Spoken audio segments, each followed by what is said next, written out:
You know, there were some good things that happened.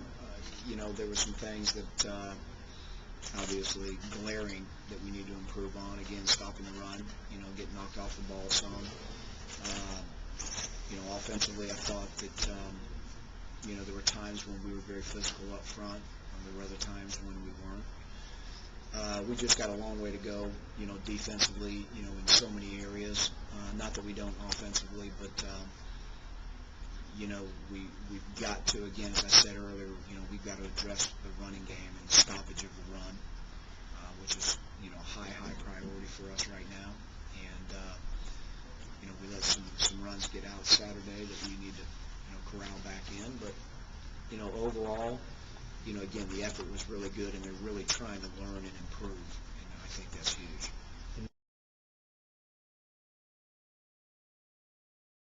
A lot of recall, and that's been good. You know, last year we were getting guys lined up and trying to get them to understand this and that.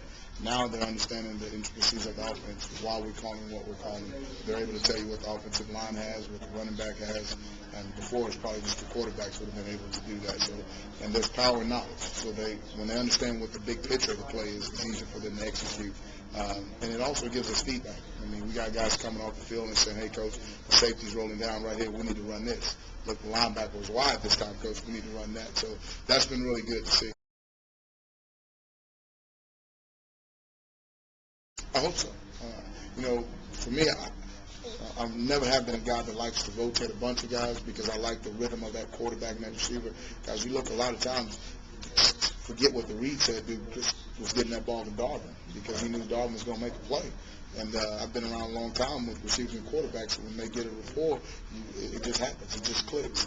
And that comes from doing rep after rep after rep. And so that's what the young guys like the D'Angelo Bentons, Spry, all those guys have to understand. They have to get on the same page with that quarterback. I don't care how pretty you look in your uniform, how well you run the route. If he throws it to you, you're just a little bit off here, a little bit off there. I'm not putting it on that quarterback. I'm putting it on you.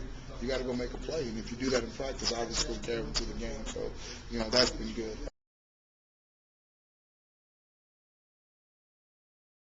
You know, he still needs to learn how to play running back, you know, in this league, because he's so fast, he wants to east and west. So this for him, this spring is to get north and south, you know, to get vertical with the football. But he came here, he may have been 160, maybe. So he's gained 15 pounds in a year. And, you know, we'd like for him to get about 10 more between now and September if he could. But he's working hard.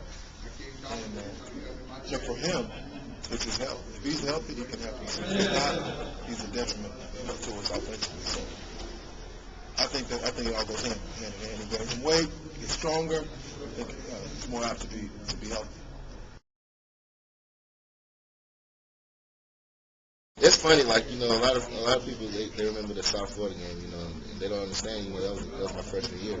You know, that was really my first game. You know, in college like atmosphere. You know, and me playing quarterback out of high school. You know, I really didn't have any, you know, problems, you know, with the ball or whatever. So, yeah, you know, I've grown from it. I know my mistakes. You know, that's something that I've always tried to work on. You know, since that game. And I think I've gotten a lot better at it. You know, a lot of people just have that stuff in their minds, but you know. You just gotta overlook it, and you know, you just gotta keep working hard and understand, you know, that happens in football. You know, you just gotta overcome it. Did you feel like that game though set you back in terms of really getting that opportunity again? Yeah, you know, I think about that game a lot. You know, I talked to my dad about it the other day, probably like almost a year ago. That you know how much that probably could have held me back as far as being, you know, that starting running back. You know, I had a couple of good runs in that game. You know, and you know, those fumbles kind of hindered me from, you know, having that breakout year. I felt like that could have been the breakout game. So I think about it a lot, but you know, you just gotta overlook it and, you know, have a short memory and keep moving. Are you doing that drill where the ball bounces off the helmet or something? Is that tough to do? Yeah, it's pretty tough to do. I thought it was easy as I was watching it, but it's pretty tough to do. What does that do? It helps you get your footwork right and, you know, get up under the ball, get your legs right. What's the hard part about that? Just line it up right on your head? You got to get up under it. That's about the hardest part is like knowing where the ball going to fall and getting up under it. saw some guys trying to catch it with one hand today. Were you doing that too? Yeah, I did it one hand. All the guys looked at me, called me Little Hand. So I was on the Burger King commercial. I couldn't catch it.